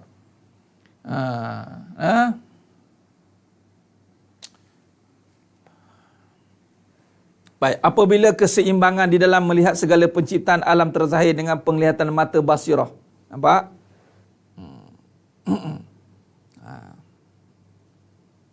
Okey. Maka terpuji, maka terzahir kerana jiwa yang tenang akan membentuk persekitaran yang tenang. Akhlak yang terpuji. Sebab tu dalam kita berhadapan dengan apa situasi, hati-hati menjaga perbuatan yang zahir dari diri. Hati-hati. Macam mana pun Allah uji, walaupun datangnya provokasi, jangan sampai tercabar rasa diri ni. Sebab tu Nabi SAW dan para sahabat tidak pernah termakan provokasi. Tak pernah. Umar Al-Khattab, Sayyidina Umar Al-Khattab radhiyallahu an, seorang yang hebat, asadullah, singa Allah, pun tidak pernah mengamuk tak tentu pasal. Tunggu arahan daripada Khulafa Ar-Rasyidin ataupun tunggu arahan pada Rasulullah. Rasulullah kata, Rasulullah pula tunggu arahan pada Allah, perang, baru perang. Kalau tidak, Umar Khattab radhiyallahu an, mana ada semena-mena pukul orang? Mana semena-mena mengamuk? Tak ada. Sabar je, relax je. Tak apa. Dekat dunia dia buat kita, tak apa. Dia macam tu, dia nampak macam lemah kan? Nampak macam lemah tak? Nampak macam mengalah kan? Tapi tidak. Orang beriman mana pernah mengalah? Sebab orang beriman ada Allah. Habis itu tak melawan, Ustaz? Tak melawan tak bermakna tak mengalah. Kita tak lawan tu sebab kita tak dapat arahan. Itu saja. Jangan cabar-cabar. Kan? Dapat arahan sekarang. Jangan orang beriman ni tak reti mati berlawan untuk mati, berlawan untuk hidup ni. Orang beriman ni lawan untuk mati je. Tapi sebab dia tidak mendapat arahan, maka dia tak buatlah. Sebab tu sabar, relax. Kita mengalah bukan sebab kita kalah, tak? Kita mengalah sebab kita ada Allah. Pak Allah tak suruh lagi. Tak apa. Serah pada aku. Sabar. Serah pada Allah. Sabar. Nampak tidak? Allahumma salli ala Muhammad wa ala ali Muhammad. Ya Puan Aida Safwa nak tanya satu soalan. Ya. Apanya soalannya itu? Sementara saya boleh baca ni. Allahumma salli ala Muhammad wa ala ali Muhammad. Dia akhlak yang terpuji. Maka di sinilah zahirnya keadaan kesempurnaan jiwa. Kesempurnaan jiwa itu datang apabila kita mampu menterjemahkan semuanya itu. Tak lawan bermakna ia benar. Ya, Puan Asma. Mengalah bukan makna kalah. Kita mengalah sebab ada Allah. Mundur kita. Undur macam Nabi SAW. Undur daripada Mekah pada tempat lahir Nabi itu. Tempat lahir Nabi. Mak Nabi ada kat situ. Ayah Nabi ada situ. Sayyidina Khadijah radhiyallahu ada kat situ. Tiba-tiba Nabi undur. Bukan makna kalah. Kerana menurut kehendak Allah. Itu saja. Orang cabar ke saya, Ustaz, kita ni. Saya kata, buat apa? Tak dapat arahan. Semboyan pun tak ada lagi. Lain lah kita dah ada Khalafah Rashidin ke ataupun dapat satu arahan. Itu lain. Dapat arahan, jangan buat main. Tak boleh berendai. Tak boleh. Melompat kita. Sebelum dapat arahan, kita mantapkan jiwa kita dengan keimanan. Kita mantapkan kefahaman kita. Bila dapat arahan, kita berjuang habis-habisan. InsyaAllah. Adapun sekarang, kita fahamkan diri kita. Buang kekeliruan yang ada. Supaya kita jelas berjalan di hadapan dengan bantuan Allah SWT. Nampak? Mengalah dan berserah. Baik. Baik, jadi sebenarnya mata Allah SWT untuk besok pada yang tanya, malam esok kita tiada. Malam esok kita tiada kelas, cuti. Malam esok sebab saya ada satu tempat di Kelang, lagi jauh lagi. Ini Ampang ni sebab jalan dekat, ni besok kat Kelang pula tu. Bimbang tak sempat, tak apalah, besok kita cuti sehari. Sabtu pagi ada Fitness Kolbu, merungkai persoalan kehidupan lagi. Dalam Fitness Kolbu pukul 9 pagi insya-Allah. Jumaat, Sabtu Jumaat 9 pagi bersama dengan Fitness Kolbu. Malam esok kita tiada, dan insya-Allah pada malam hari Sabtu malam Ahad kita ada kelas balik dan kita masuk pada topik baru pengajian kita, dan kita akan kaitkan dengan soft ini juga dalam kajian Lisanul Haq, kalam-kalam kebenaran. Orang yang beriman, orang yang menjaga lisan. Jadi kita akan rungkai satu persatu. InsyaAllah perbincangan kita pada malam ini. InsyaAllah. Kelang di mana ya? Di mana tempat tu ya? Saya kena tengok alamat, saya lupa. Tapi di Kelang belah-belah atas-atas sikit tu. Jadi insyaAllah ke mana tempat dia? Saya lupa. Kita tengok jadual. Tapi kat Kelang lah. InsyaAllah. Jadi cukup setakat itu perkongsian kita pada malam ini. Maka mudah-mudahan penggulungan kita pada malam ini memberikan sedikit sebanyak kefahaman.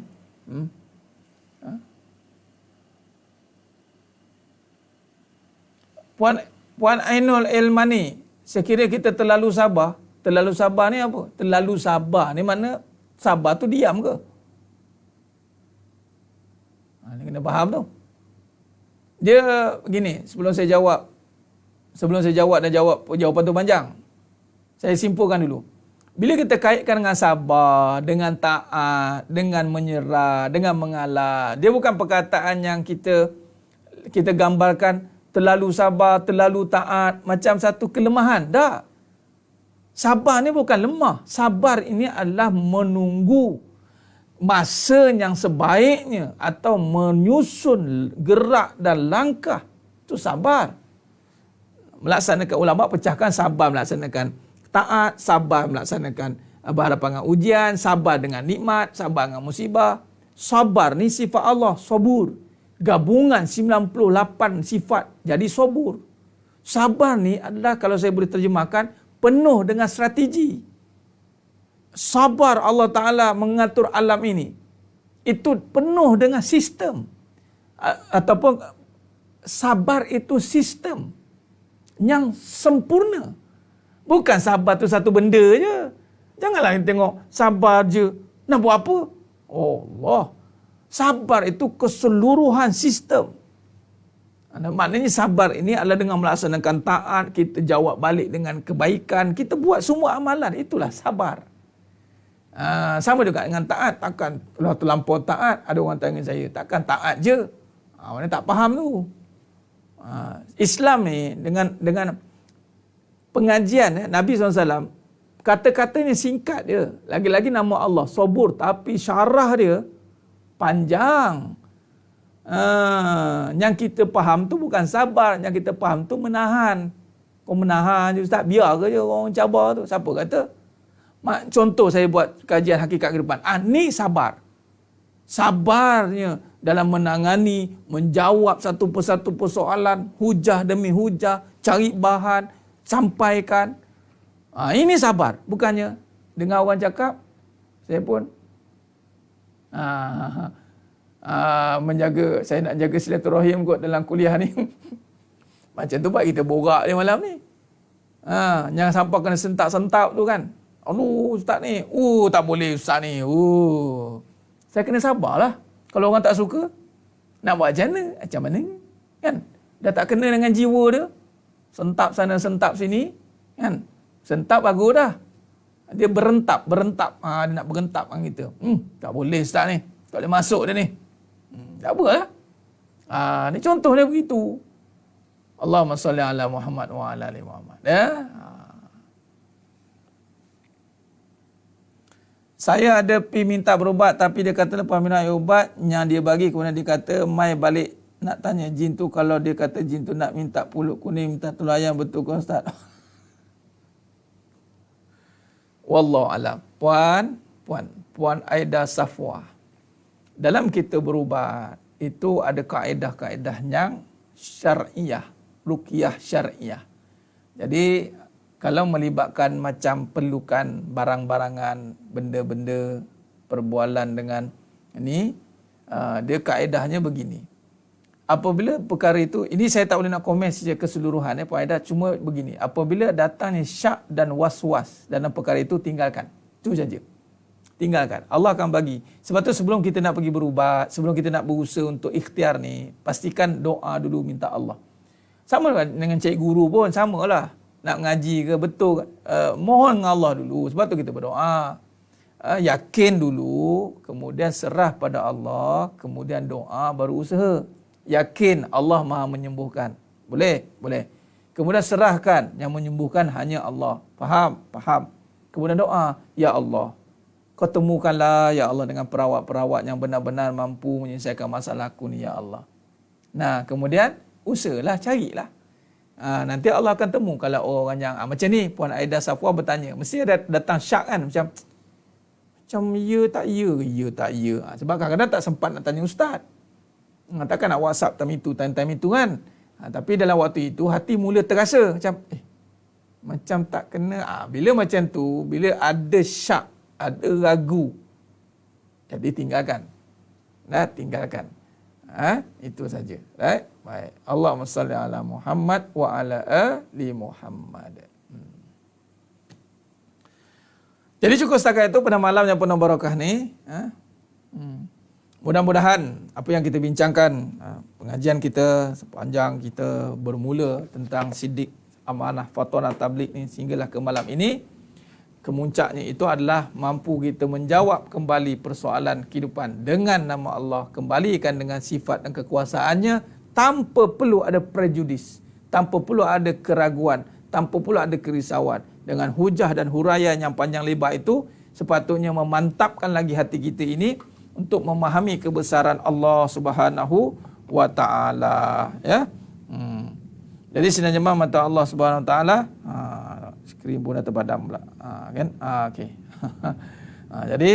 Jadi insya-Allah saya cukup setakat itu dulu.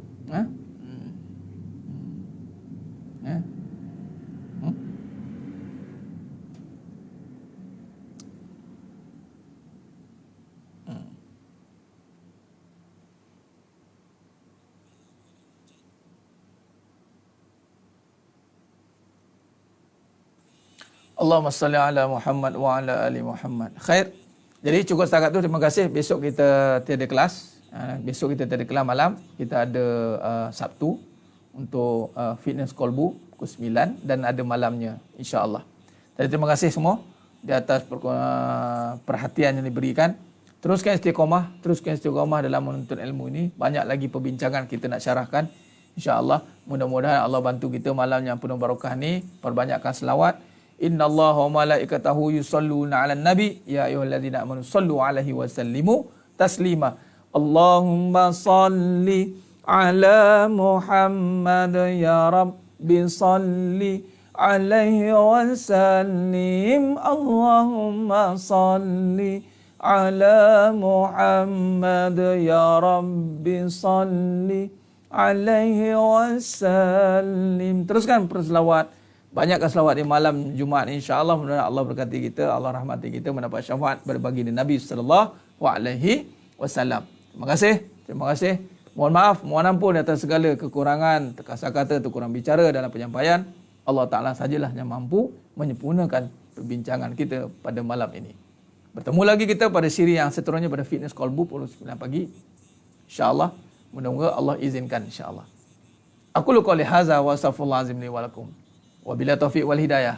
Assalamualaikum warahmatullahi wabarakatuh. Kita tangguh dengan tasbih farah dan suratul As. Subhanakallahumma wa bihamdik asyhadu an la ilaha illa anta astaghfiruka. Bismillahirrahmanirrahim. Wal 'asr. Innal insana lafi khusr illa alladhina amanu wa 'amilus shalihat wa tawassaw bil haqq wa tawassaw bis sabr. Wallahu a'lam bisawab. Takbir. Allahu akbar.